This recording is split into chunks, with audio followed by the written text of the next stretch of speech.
बिस्मिल्लाहिर्रहमानिर्रहीम एंड अस्सलाम वालेकुम and welcome back to my channel. अच्छा जी दोस्तों, जो आज की हमारी वीडियो है वो है कैंटरबरी टेल्स में द नाइट्स टेल के बारे में। हमने इसके पहले भी कैंटरबरी टेल्स के बारे में 3 वीडियोस बनाई हैं, जिसके में हमने सरसरी सा जिक्र किया था मुख्तलिफ कैरेक्टर्स का।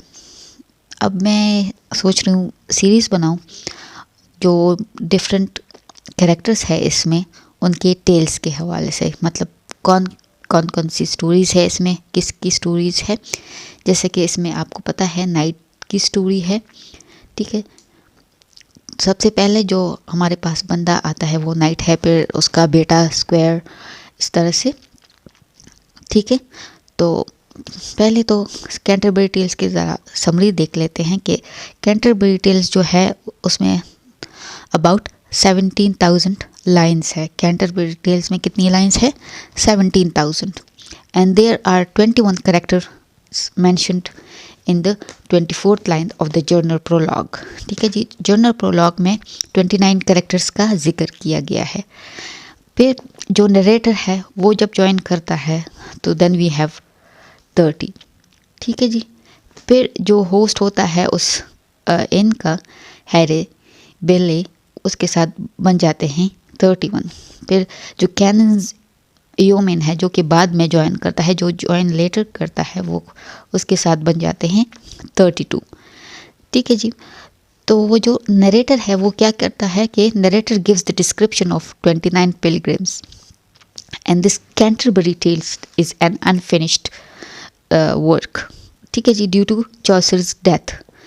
And the type of couplet which is used in Canterbury Tales is heroic.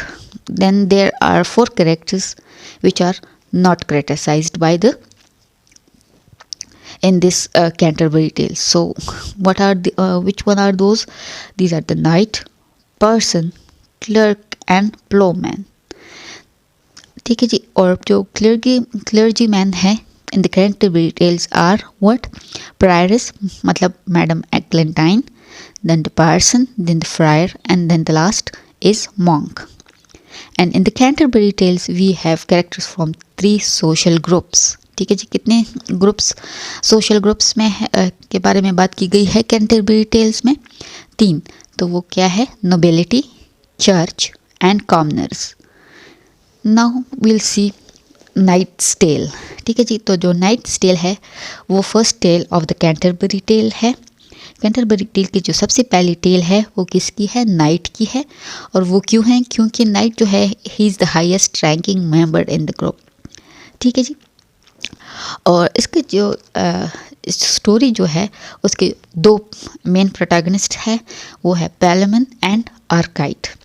तो जो स्टोरी जो शुरू होती है वो ड्यूक थीसिस से शुरू होती है, जो कि सिंथिया का इन्विजन करके आ रहे होते हैं, कहाँ पे? अपने होम टाउन या होमलैंड एथेंस में, ठीक है जी।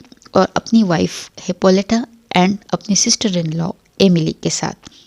ये जो हिप्पोलिटा होती है ये वही सिंथिया की रहने वाली होती हैं, और ड्यूक थीसिस जो है उन्होंने उसी से वहाँ पे शादी की होती है, और वापसी पे वो अपनी वाइफ और उसकी सिस्टर यानी सिस्टर इन लॉ एमिली के साथ वापस आ रहे होते हैं। रास्ते में उनको वीपिंग वुमेन मिल जाती है, मतलब औरतें मिल जाती हैं जो कि रो रही होती हैं, और वो ड्यूक को बताती है कि क्रियोन जो कि किंग ऑफ थीब्स या थीब्स है,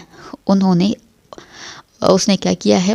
उनके हस्बैंड्स को मार दिया है, मर्डर कर दिया है, और अब रिफ्यूज़ कर रहा है डेड बॉडीज़ को देने से, और इस वजह से उन के हस्बैंड्स का प्रॉपर बरियल भी नहीं हो पा रहा। ड्यूक थीसिस जो है से उनकी गुजारिश होती है कि वो उनसे लड़े और वो उनके हस्बैंड्स का बदला भी ले। तो वो उनसे क्रियोन से लड़ता है, और इसी लड़ाई में वो क्रियोन का मर्डर कर देता है and destroys his army as well. फिर क्या होता है कि जो आर्मी में 2 ऐसे सोल्जर्स होते हैं, नाइट्स होते हैं, उनको कैप्चर किया जाता है ज़ख्मी हालत में, और जो ड्यूक है, ड्यूक थीसिस, वो ये हुक्म देता है कि इनको ना मारा जाए बल्कि इनको कैप्चर किया जाए, सीज किया जाए। ठीक है जी। And these two soldiers and knights were Palamon and Archite. They were knights as well as cousins. ये दोनों knights जो थे वो आपस में cousins भी थे। ठीक है जी। तो इनको एथेंस लाया जाता है और लाइफ लॉन्ग इम्प्रिजन दी जाती है। अब इनके जो प्रिजन होता है, ठीक है जी, इन दोनों को जहाँ पे रखा होता है, जिस प्रिजन में रखा जाता है, उसकी खिड़की जो है वो एक गार्डन में खुलती है। ठीक है जी। कहाँ पे खुलती है? एक गार्डन में खुलती है। तो एक बार ऐसा होता है कि पालमन जो है वो खिड़की में खड़ा होता है और उसकी नज़र नीचे गार्डन में पड़ती है। तो एमिली वहाँ पे, जो कि ड्यूक की सिस्टर इन लॉ होती है, वो फ्लावर्स प्लग कर रही होती है। तो वो जैसे ही पालमन उसको देखता है तो उसको पहली नज़र में वो पसंद आ जाती है। ठीक है जी। तो वो गाना गाने लग जाता है, सिंग करने लग जाता है। तो आर्काइड जब उसको सुनता है तो वो भी आ जाता है विंडो के पास और वो भी एमिली को देखता है। तो वो भी एमिली को पहली नज़र में पसंद कर लेता है। ठीक है जी। फिर क्या होता है कि आर्काइड जो है वो एक म्यूचुअल फ्रेंड के ज़रिए बच्चा को क्या पैगाम भेजता है कि मुझे रिहा किया जाए। तो वो रिहा हो जाता है और वो भी सिर्फ इस एक कंडीशन पे कि वो दोबारा कभी भी एथेंस नहीं आएगा। ठीक है जी। तो वो रिहा हो जाता है। कौन रिहा हो जाता है? आर्काइड।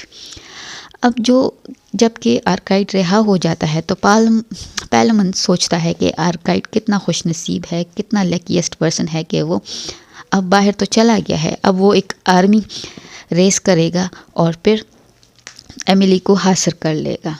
जबकि दूसरी तरफ आर्काइड सोचता है कि पालमन खुशनसीब है क्योंकि अब वो रोज़ाना एमिली को देख सकेगा। ठीक है जी। दोनों एक दूसरे को खुशनसीब समझते हैं और इसी दौरान काफ़ी टाइम गुजर जाता है और आर्काइड जो है वो कमज़ोर हो जाता है, उसकी सेहत ख़राब हो जाती है। तो वो दोबारा एथेंस जाने की सोचता है और वो अपना नाम ख्याल रख लेता है फिलोस्ट्रेट। ठीक है जी। तो सबसे पहले जब वो एथेंस जाता है तो वो एमिली का मैन सर्वेंट होता है। ठीक है जी। सबसे पहले उसको जो जॉब मिलती है वहाँ पे वो क्या मिलती है? वो मैन सर्वेंट की मिलती है, जो कि एमिली का मैन सर्वेंट होता है सबसे पहले। उसके बाद जो उसकी जॉब लगती है वो ड्यूक की कोर्ट में हाईएस्ट रिस्पेक्टेबल पोजीशन मिलती है उसको। ठीक है जी। इसी दौरान पालमन जो है वो भी प्रिजन को एस्केप कर लेता है। और वो किस तरह एस्केप करता है प्रिजन को? वो इस तरह करता है कि जो बाहर गार्ड जो खड़ा होता है प्रिजन का, उसको क्या करता है? उसको पॉइजन दे देता है। तो वो इस तरीके से जेल या प्रिजन को एस्केप कर लेता है। फिर आर्काइड और पालमन एक दूसरे को देखते हैं और क्या डिसाइड करते हैं? To have a duel. ठीक है। जो तलवारों की जो जंग होती है उसका वो डिसाइड करते हैं। जब किंग थीसिस को इसकी ड्यूअल का पता चलता है तो वो इसको स्टॉप करते हैं।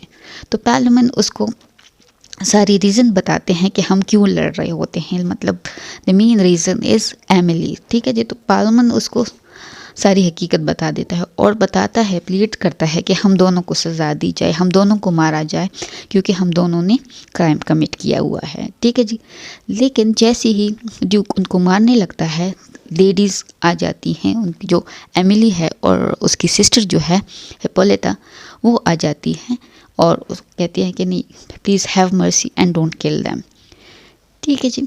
तो फिर ड्यूक ऐलान करता है कि 1 साल बाद तुम दोनों ने आना है और 100 नाइट्स को साथ लेके अपनी आर्मी लेके आनी है और एक दूसरे से फाइट करनी है और जो भी वो बैटल जीतेगा उसको एमिली मिलेगी। ठीक है जी। अच्छा जी। तो फिर 1 साल गुजर जाता है और जब जिस दिन लड़ाई होनी होती है तो उस इवनिंग पे क्या होता है कि पालमन जो है वो किसको प्रे करता है, किससे दुआ करता है? वीनस से, जो कि गॉड ऑफ लव होता है। आर्काइड मार्स से करता है जो कि गॉड ऑफ वॉर होता है, और एमिली किससे करती है, वो कहती है डियाना से जो कि गॉडेस ऑफ चैस्टिटी होती है। फिर बैटल शुरू होती है, तो उसमें क्या होता है कि आर्काइड विनर हो जाता है, लेकिन वो हॉर्स से गिर के मर जाता है। अब मरने से पहले वो एमिली से ये रिक्वेस्ट करता है कि वो पैलेमन से शादी कर ले, क्योंकि वो एक बहुत अच्छा हस्बैंड उसके लिए साबित होगा। ठीक है जी, so that's it for today. I hope आप लोगों को समझ आ गया हो। Let me know if you still have any questions, and we'll see you in the next video inshallah. Take care. Allah Hafiz.